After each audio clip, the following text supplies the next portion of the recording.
Hello and welcome to Optimal Game State.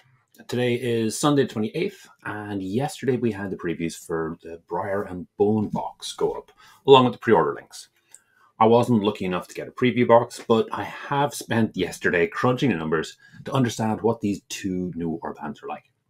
So keep in mind, this is an initial look at the warbands, and it was transcribed from the previews we've got. So if you do spot a mistake, please do comment. And if you're listening to this, have a look in the comments, see if anyone else spotted some mistakes I made.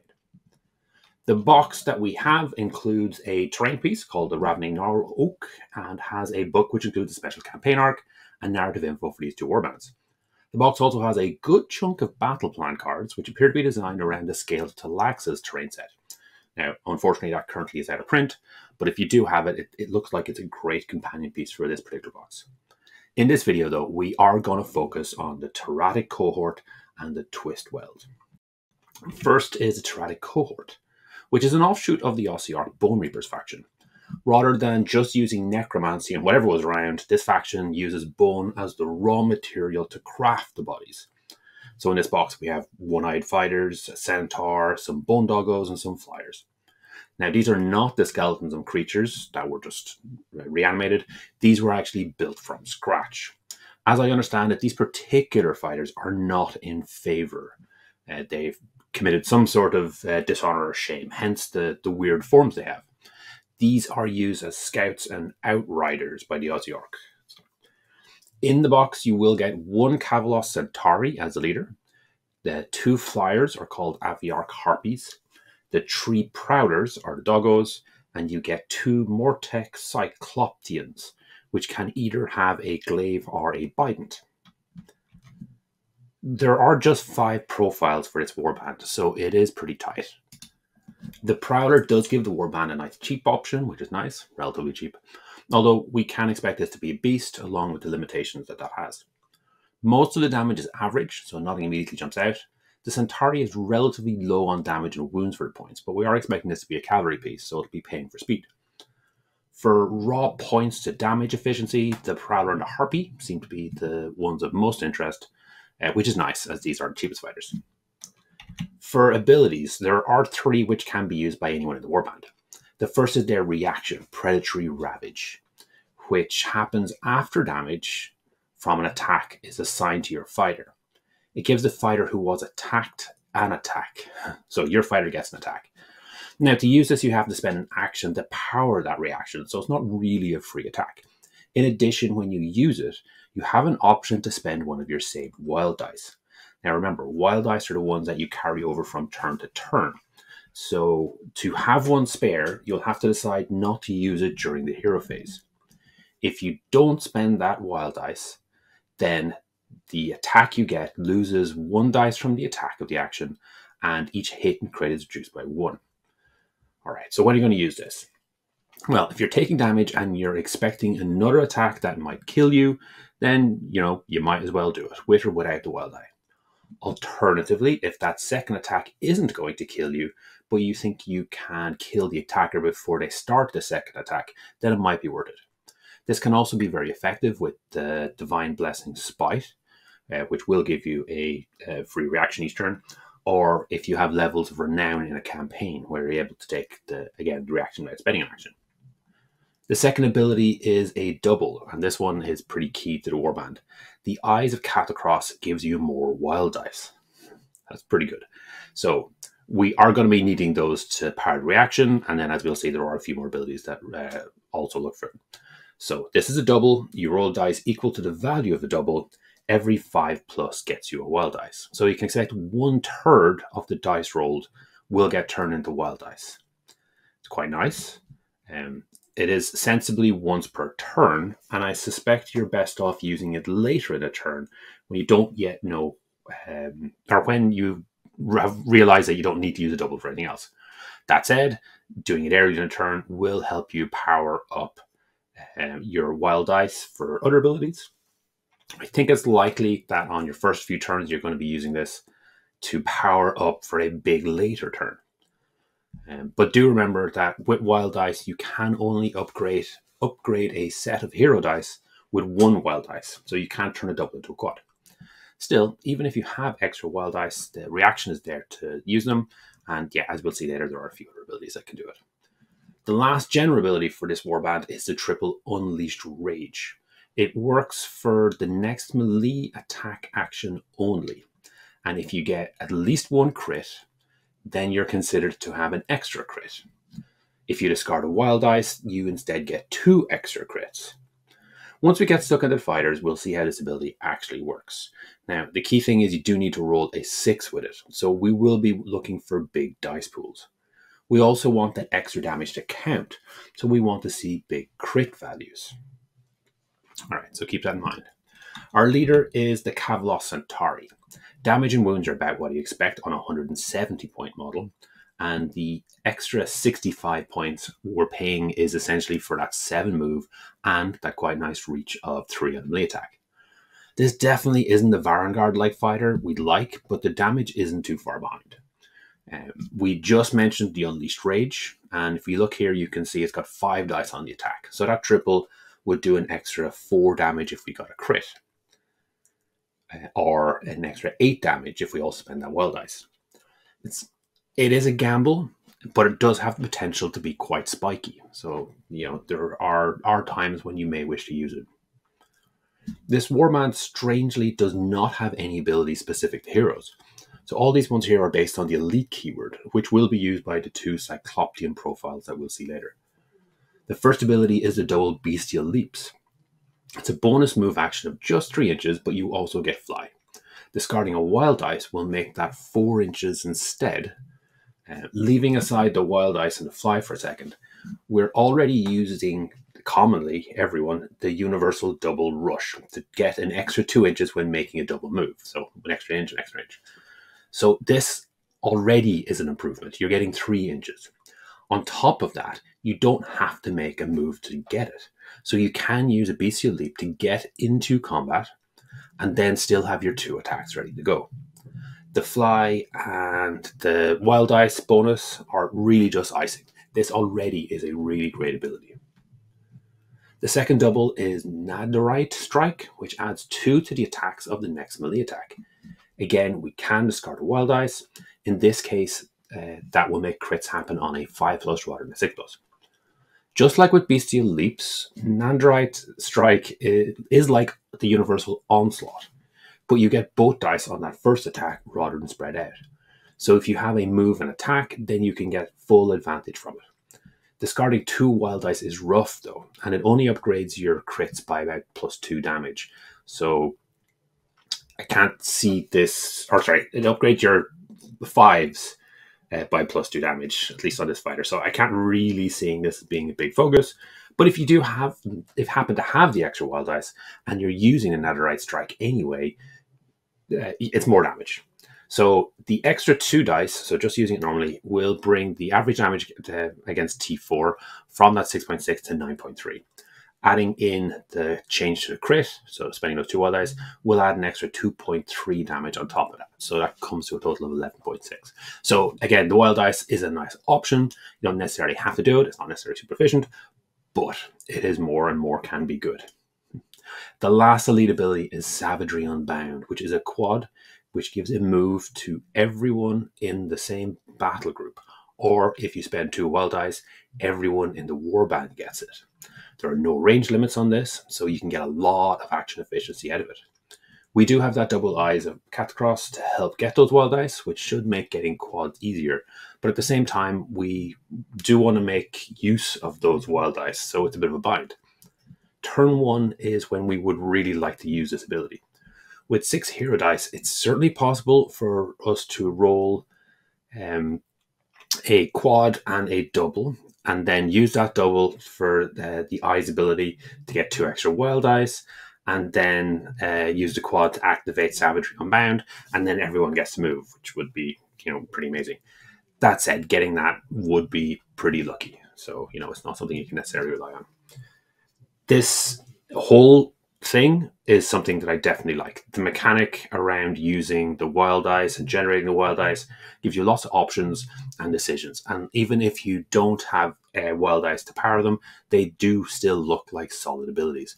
I know Savagery Unbound is a quad to get all those extra actions, you know, but you're probably, this is a warband of 8, so it'll be what, 3, 3, 2? Yeah, so one of you're going to get 3 fighters, you're going to get an extra free move out, which is still pretty good. Even for a quad, you're getting 3 actions. Not bad. Okay, let's see what we have next. The Mortek Mortek with Dreadglaive. We have the exact same abilities as before, because the Morteks do have the elite rune mark. Now, this is obviously a lot less complicated fighter. It's got no reach and it doesn't have that extra speed. And it shows, as the wounds are bang on for 150 points and the damage for 125 points. The doubles here are going to get a lot of extra work done for us. So the bestial leaps will get us in position, while the netherite strike will give us that extra damage when we're already there. In this case, we have less dice on the attack, and that means unleashed rage crit ability is going to be worse, but the netherite strike is going to be a lot better. And that does bring the average damage against T4 to 8.3 without spending the wild dice. And it's an extra 1.6 if we do. Since we'll always be taking the Centauri, if we do plan to activate a quad, it's probably best to use one of the Morteks to do it and leave the Centauri for bigger, more damage focused abilities. The Mortek can also be built as a bident, so that's a 2-pronged trident. I'm actually a little annoyed with GW on this one, as they did introduce a bident rune mark specifically for the Horns of Hashut, but then went ahead and used a spear rune mark here, despite calling it a bident. Anyway, I don't think anyone else bothers by that, apart from me. This is similar to the fighter before, with the same core stats and cost, but with a reach of 2 instead. The weapon damage is quite similar, with a is quite different, and has a very high crit, which would increase the value of the netherite strike when you use the extra wild dice. But I wouldn't recommend using it with Unleashed Rage. Yes, you will be doing an extra 10 damage if you get a crit, but you still need to roll a 6 on 3 dice, which is around 40%. That is certainly something you could keep in your back pocket as a risky play. A high risk, but a high reward if it pays off. But yeah, I definitely wouldn't want to rely on it. I'm tempted to suggest going for the glaive over the bident with these.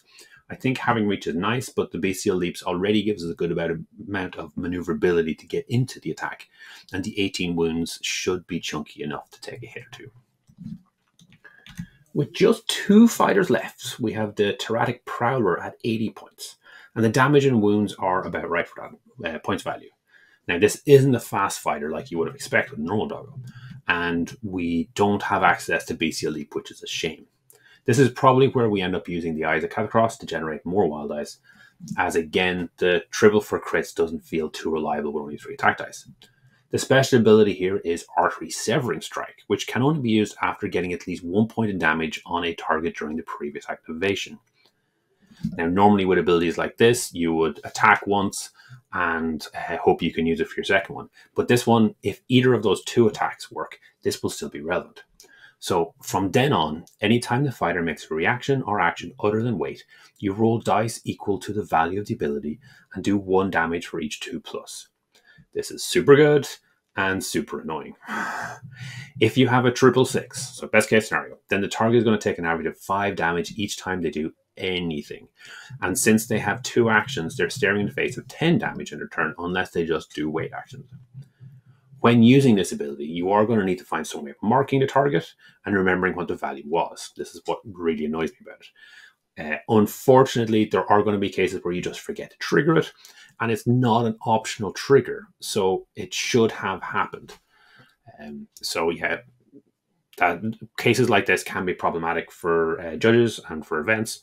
If you are playing against one of these lists, you should try keep an eye on it as well. The damage is also delayed. As far as I can tell, it would trigger after the target makes his activation.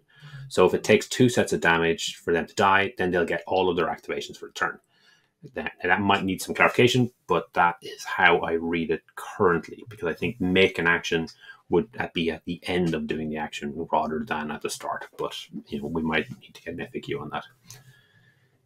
It's a triple. It's quite costly as a triple, and it's based on the numbers, and you can't rely on the numbers. So that is a bit of a downside for it. This is also going to work only if the target hasn't activated yet. But all that aside, I really do like this ability. I think it has some real high damage potential for a triple, and even for low values, it can be a bit annoying. The fact that it makes your opponent make decisions as well is quite nice. So obviously they can give up their entire turn and take no damage, but if they do that, I think that's a win for you as well. Next up, we have the Aviarch Harpy. Given that this fighter has fly, it is actually particularly well costed. The weapon damage is similar to that of a 100-point model, with the wounds closer to that of an 80. So 115 for all that really isn't terrible. The reason we're getting a fly fighter so cheap is because the move of 5 is very, very slow for a flying creature. Again, we have all the same abilities as Preorder, and surprisingly the damage is actually a little bit better. You're paying for a bit more chunk, but the expectation normally is that flying creatures are usually wet noodles, and I don't think that's the case here. So I do quite like the Aviarch Harpy. You're going to get them in. You're going to use that archery severing strike, the move 5 is not super fast, but it still is a good speed, and fly will come up every so often. The beast rune mark that we have on both of these creatures is probably going to be a bit of a dilemma. As we can see from the warband, we've only got 3 non-beast fighters in it, which is going to be interesting. So yeah, the box has 8 fighters in total: Centauri, 2 Mortek, which, as I said, I'd probably go with the Halberds, 2 Aviarchs, and 3 Predators. You do have some very powerful abilities, but it does look like you're going to be fishing for wild dice using the Eyes ability. I'd suspect you start playing conservatively on turn 1 and turn 2, possibly fishing for wild dice with the Eyes ability, and then holding on to any you get. Then on turn 3, you can power up and blow through all those wild dice for maximum impact. Hopefully winning you the game in that turn. I definitely like the design here, and I quite like that design are experimenting with new mechanics. And yeah, it definitely looks like it'll make for an interesting game experience. We do also have an extra optional rule introduced in this box, which I'm not going to talk about here, but I will talk about near the end. So if you're looking at this review and are only interested in this particular warband, check the timestamps and skip ahead to battle traits, where there's one extra element that I haven't mentioned yet. All right, the second warband we have here is the Twistweald. These are Sylvaneth that are experiencing a kind of infection coming from the Gnarlwood. They all have razorvine-like growths on them, which are not supposed to be there. Their leader is the Swarm Sage, who, as far as I can tell, is trying to cure the warband of the infection using beads. I'm not entirely sure how it's supposed to work, but it does make for some interesting story. Again, this warband has 8 fighters, making it a nice pair to face off against a Teratic Cohort. The Twistweald warband has 1 leader, the Swarm Sage. There are 3 Dryads without any options. The Twistweald warband has 1 leader, the Swarm Sage. There are 3 Dryads without options, and then 2 Wardens and 2 Revenants, which do have options. Both the Wardens can have a halberd or spear, while one of them also has an option for a bow. The 2 Revenants can have a sickle or sword, which mechanically are the same, and one of them has the option for a Briar Lash, becoming a Spite Revenant and moving up to a 40-meter base. We have 7 potential profiles in this warband, and out of the box, we only have 2 of the 3 Wardens, so we have to pick 2. Average damage is looking quite nice for this warband, with lots of fighters near the top of their points bracket. Wounds, on the other hand, are quite low, so we're expecting this to be a bit of a glass cannon, although hopefully with some healing abilities like the normal Sylvaneth warband.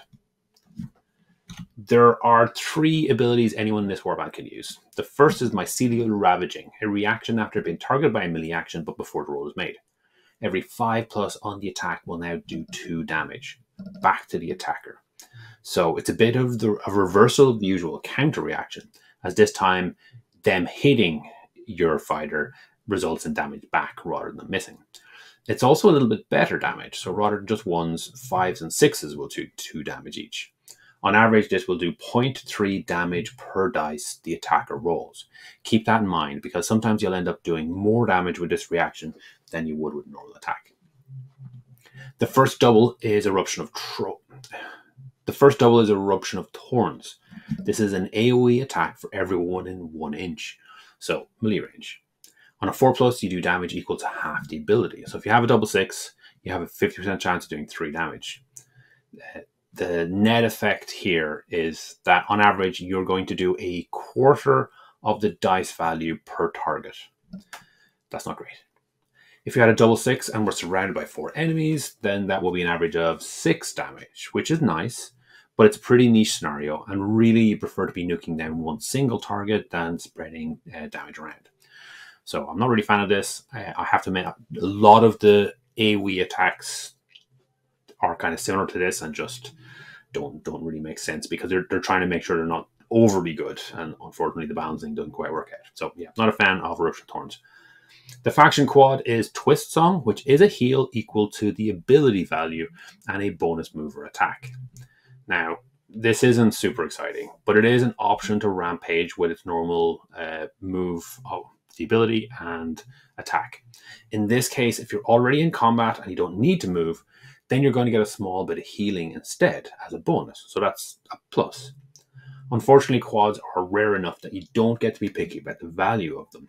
But even if it's a quad 1, it means you're getting 1 healing more than you would have been if you had just used Rampage. So, yeah. Our first fighter and leader is the Swarm Sage. So this is a caster stealth fighter with a short range attack and a melee attack.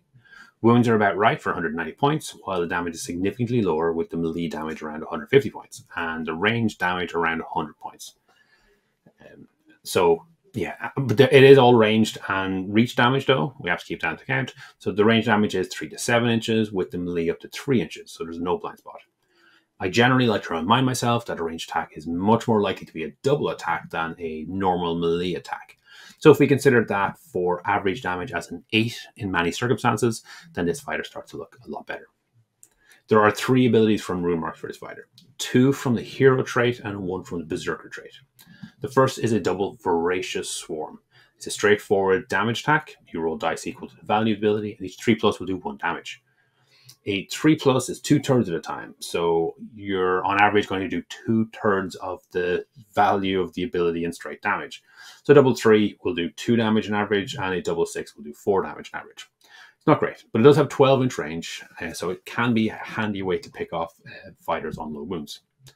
The triple is the Devour Infestation. This time you're picking a friendly fighter within 12 inches and rolling dice equal to the ability. On a 4+, so 50% of the time, do 1 damage to the friendly fighter. So yeah, that's bad.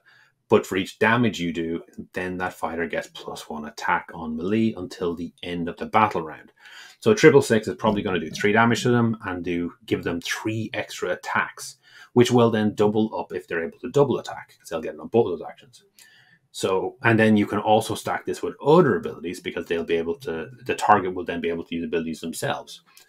You can also target friendly allies. It doesn't have to be a member of the Twistweald. So even if we don't get a super scary melee fighter in this warband, we can ally in something. We can ally in a friend. That could do some great damage. Yeah. And may justify this particular fighter as an ally inclusion in several of the Order warbands. Overall, the basic fighter profile as a short-ranged fighter is good, and that triple Devour Infection does look like it'll be super, super good. Without looking at the rest of the warband, we can already consider some fun stuff with allies, and if in the unlikely event that we have 2 triples, we could use a wait action and then use this ability twice on a target. Yes, it's going to do a bunch of extra damage to it, but it'll power them up into overdrive. Although not necessarily the optimal choice, I would love to see the Swarm Sage with a Kurnoth Huntmaster, because, you know, that's a big beatstick, and powering that up could do some absolutely crazy damage. Continuing down the points order, next up we have the Twistweald Wardens.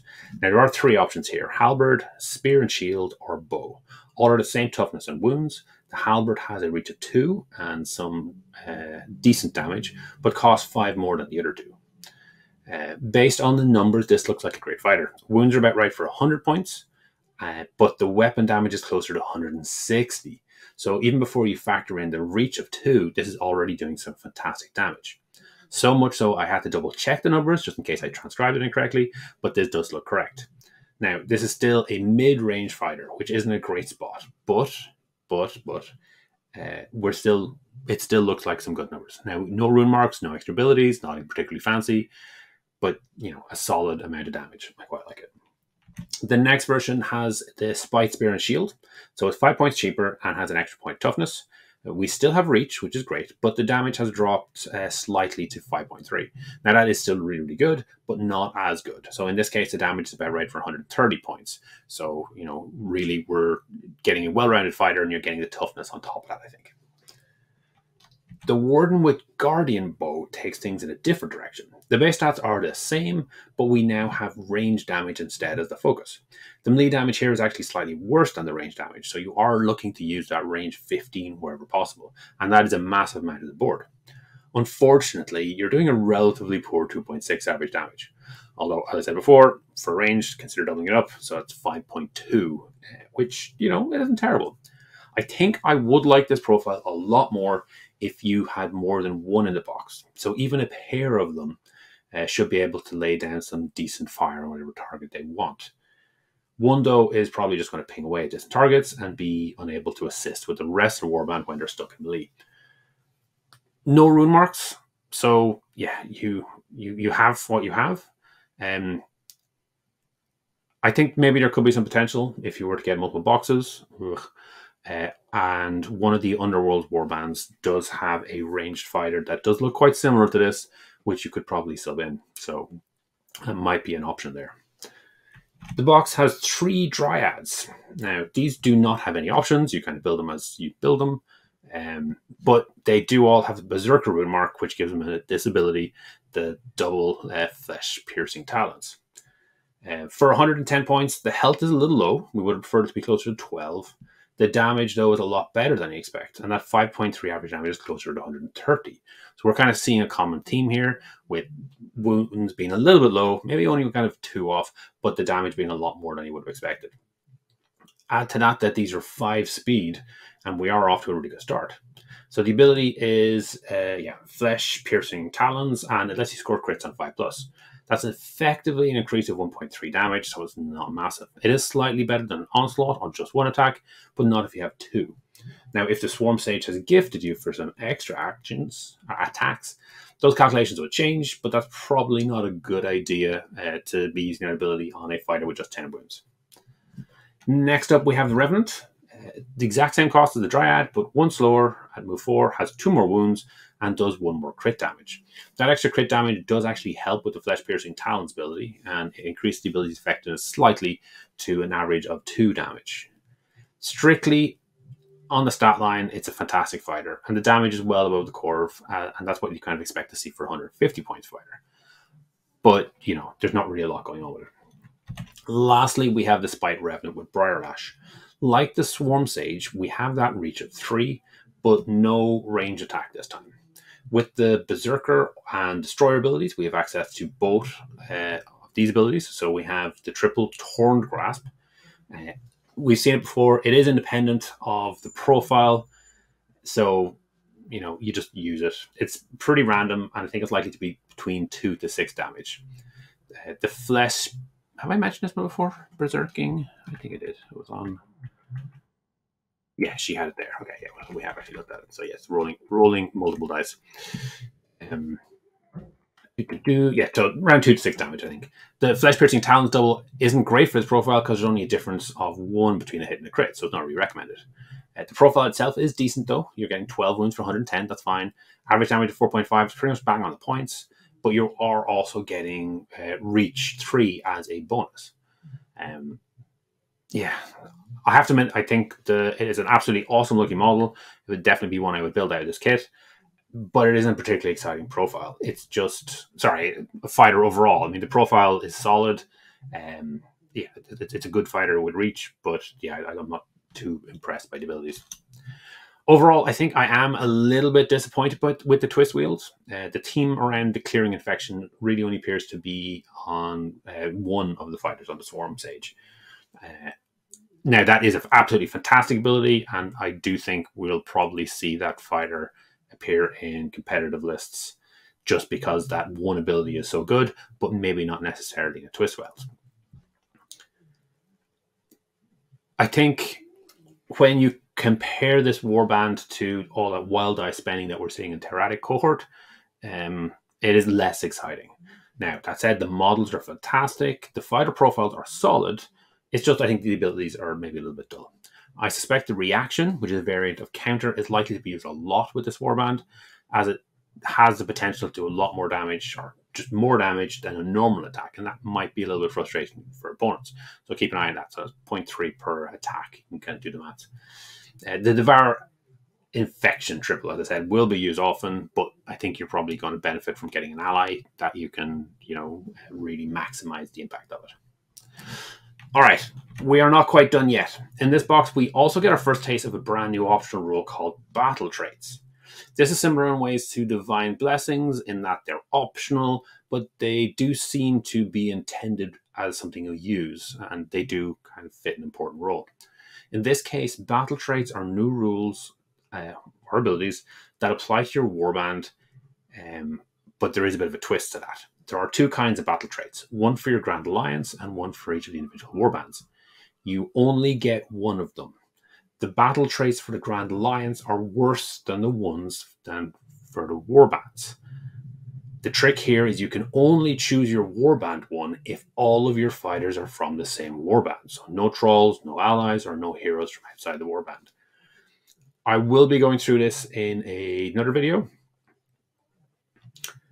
But for now, we can look at the battle traits of these two warbands. The first is for the Teratic Cohort, and that's Predator Outriders, which lets one of the battle group about to deploy on turn 1 start within 6 inches of their deployment point. That seems big, and it is, but remember the default you can deploy is within 3 inches of the deployment point. So while this is very, very nice, it's not massive. That said, it is essentially a free 3-inch move for an entire battle group, which is definitely welcome. For the Twistweald, the battle trait is Ravaged by Corruption. You pick a friendly melee with an enemy and you roll a dice. And it's at the end of the turn. On a 2+, the friendly takes 1 damage. Assuming your fighter doesn't die, you then get to do D3 damage to the fighter. Based on the wording, this looks like when you roll a 1, your fighter doesn't take damage, and then because they weren't taken down, the enemy fighter still does take D3 damage. Assuming that we can't get into melee on turn 1, that means you're going to be doing D3 damage at the end of turn 2, 3, and 4.